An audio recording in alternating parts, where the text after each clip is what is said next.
Buenos días, amigos y amigas del canal del Guardahojas, en esta mañana del miércoles 30 de agosto del año 2023.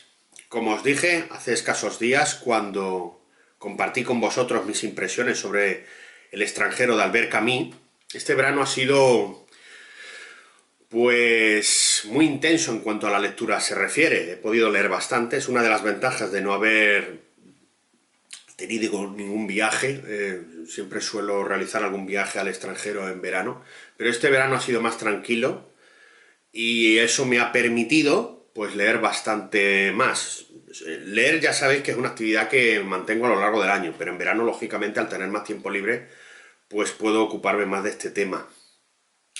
También he tenido ocasión, como visteis, de releer libros. Ya os comenté El extranjero, que es una relectura. Y en esta ocasión os traigo otro clásico, el segundo clásico que os presento en el canal del Guardahojas. Es una parte de una obra más extensa, que se llama Las vidas paralelas, y su autor es un historiador de origen griego llamado Plutarco, un historiador del siglo I de nuestra era, del siglo I después de Cristo, y esta obra en particular se llama Alejandro Magno y Julio César.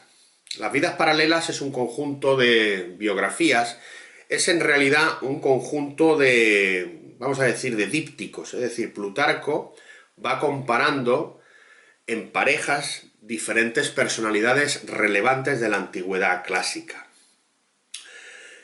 Y bueno, este libro lo compré en una librería de la que ya os he hablado en alguna ocasión, Manuel de Falla, en Cádiz, que os recomiendo visitéis si vais alguna vez por la Tacita de Plata. Está en la Plaza de Mina y tiene, bueno, entre otras cosas, una selección de libros sobre historia de la provincia verdaderamente interesante.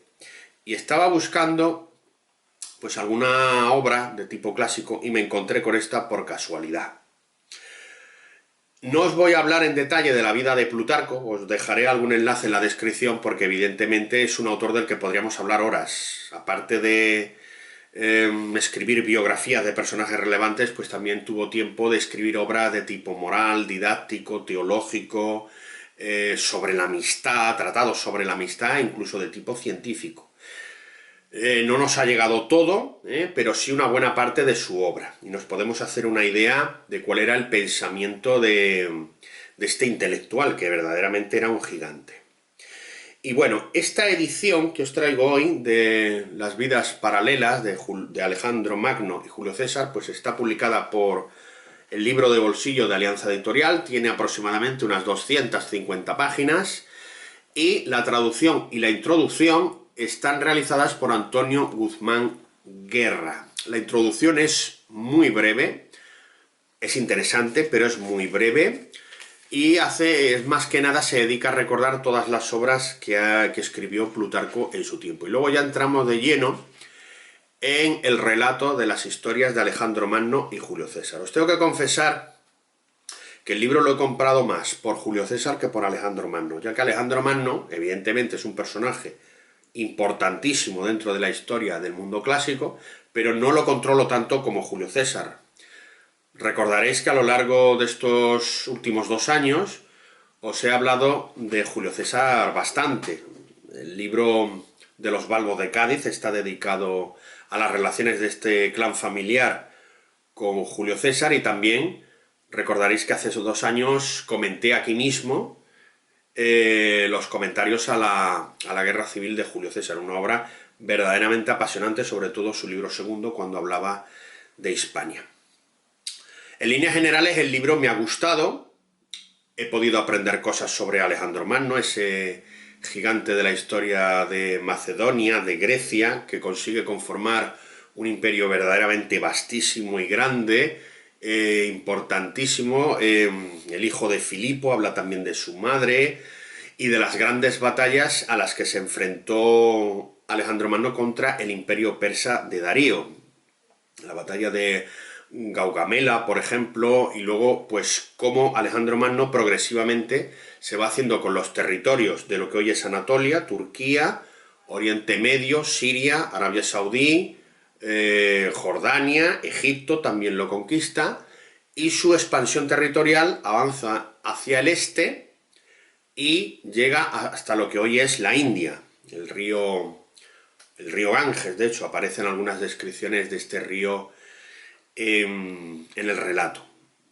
A mí me ha gustado mucho sobre todo lo que es la parte militar del tema. Ya luego ha habido una parte, sobre todo la última, cada biografía tiene aproximadamente unas 100 páginas, me ha parecido un poquillo aburrida. Pero bueno, aún así la considero interesante. Y en cuanto a Julio César, pues ¿qué os voy a contar? Pues es un resumen bastante bueno de su vida desde la adolescencia hasta su asesinato, ¿no? El día de los idus del año 44 a.C. Julio César, pues hablar de Julio César en 5 o 4 minutos me parece pues una osadía por mi parte, pero bueno, ¿qué cuenta aquí? Pues básicamente los grandes hechos de su vida, cómo va poco a poco ganando poder, ganando fama, los distintos cargos políticos que va alcanzando, por ejemplo, cuando es nombrado responsable político en Hispania, luego, por ejemplo, el origen y la configuración del primer triunvirato con Pompeyo y Craso, que pretenden, entre otras cosas, implementar un programa de reformas para favorecer a las clases populares, ya que Roma estaba dividida en dos facciones, los optimates y los populares, una crisis social que se viene viviendo en Roma desde aproximadamente el fin de la Segunda Guerra Púnica. La Guerra de las Galias le dedica un amplio espacio, una campaña que dura aproximadamente 10 años, que ya hablaré un día de este asunto de la Guerra de las Galias, porque me parece que hay un tema bastante importante sobre ello. Luego la Guerra Civil, que aquí Plutarco la desarrolla con más detalle, ya que Julio César, en el libro que os comenté hace 2 años, solo habla de los 2 primeros años de la contienda. Aquí, por ejemplo, se habla del asesinato de Pompeyo, de la campaña que hace en el norte de África y luego de la batalla de Munda, que tiene lugar en Hispania. Luego se habla, por ejemplo, también del programa reformista de César, la reforma del calendario, las obras públicas.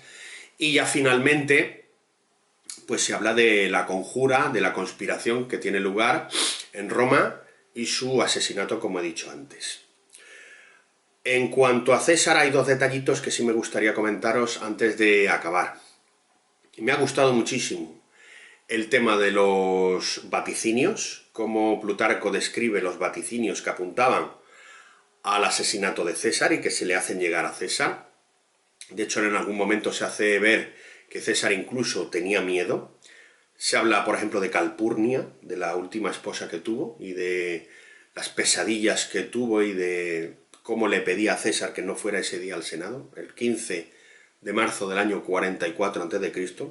Y finalmente, y barriendo un poquito para casa, hay una alusión en este libro a Cornelio Balbo, que os la dejaré en la descripción.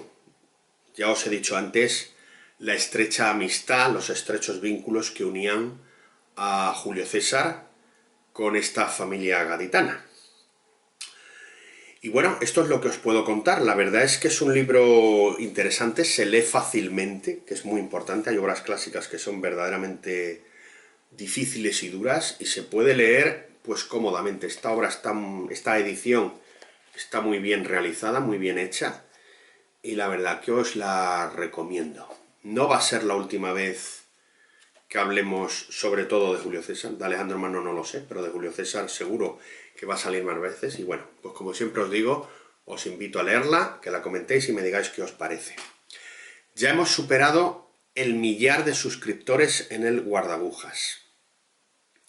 Muchísimas gracias, de verdad, porque sin vosotros esto hubiera sido literalmente imposible. Hace 6 años no llegábamos al centenar. En el año 2017, que es cuando esto empieza a tomar forma, a duras penas llegábamos a 50. Y hoy ya hemos superado el 1.000.000. No ha sido fácil, no ha sido un camino sencillo, porque la competencia es dura y grande, pero de verdad, desde este humilde rincón en el que comento los libros que voy leyendo, las impresiones que tengo sobre las obras que voy compartiendo con vosotros, os agradezco de corazón el apoyo, el interés, el cariño, la cercanía que habéis mostrado hacia mí en este tiempo y espero seguir estando a la altura de las circunstancias y compartiendo con vosotros contenidos de calidad. Muchas gracias, de verdad. Os deseo un buen miércoles, una buena mañana y os mando un saludo cordial y afectuoso.